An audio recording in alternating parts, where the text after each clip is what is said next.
Assalamu alaikum wa rahmatullahi wa barakatuh. Peace and blessings be upon all of you, my dear brothers, sisters, children, and elders.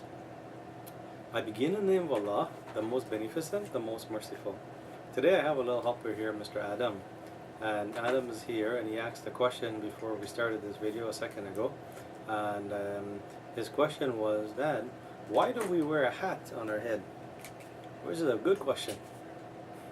Well, the Prophet Muhammad, peace and blessings upon him, wore a hat like this, or a white kufi they call it.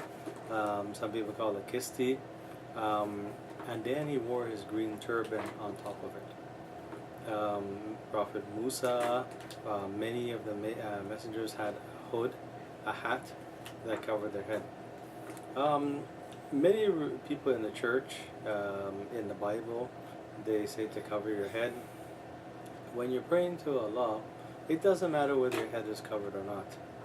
It is what is in your heart is more important than your dedication. The only reason the Muslims identity by wearing a hat is one. Two is there's a deeper of energy. What happens is if anybody's been in a warm country, up north in Canada, in upstate New York, and they know in the winter time that we always wear a hat. Not this type of hat, a warm hat, because heat escapes, they know heat escapes from your head and the hat caps it. Likewise, whether it's hot or whether it's warm, like right now we're in the summertime, and heat is still escaping from your head, the hat actually caps that heat, your life force. When we go into the subject of vortex energy and explaining that, inshallah, you'll see why when the energy is coming out of your body, if you cap it, it's better for you. So this was the scientific thing of energy flowing throughout your head that you're capping from escaping from the body. The scriptures have always talked when people feel more religious.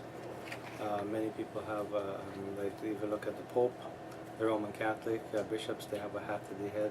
The Jewish people, which is the Bani Israel, the people of Israel, that follow Musa, peace and blessing upon him, cover their head. Some Christian ministers, reverends, cover their head with a cap, like the Roman Catholic do, as I mentioned. And in the Bible, it says to the ladies to cover their head. This is in the Bible. The Bible states a lady should cover their head. If they can't, then they should shave all their hair. This is in the Bible. The Muslim women, they cover their hair for prayers. Some of them cover their hair all the time. That is by their choice. There's no problem, alhamdulillah. But the thing is to remember, whether you cover your head or you don't cover your head, it's the dedication of your prayers to Almighty Allah subhanahu wa ta'ala, glory be to Allah, is more important. So the importance is what comes from the heart, qalb, the heart. On the Day of Judgment, the first thing Allah is look at is not if you cover your head or not, but is your heart. Was your heart clean? Was your heart good?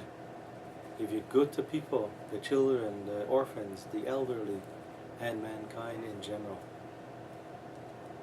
If you're good to people, you do the right thing, you do not steal, you do not cheat, you do not lie, but you do the right things for the fear of Allah.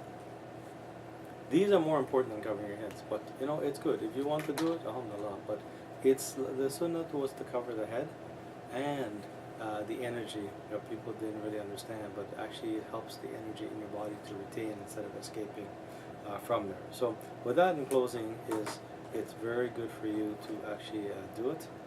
If not, don't be worried, because Allah knows best.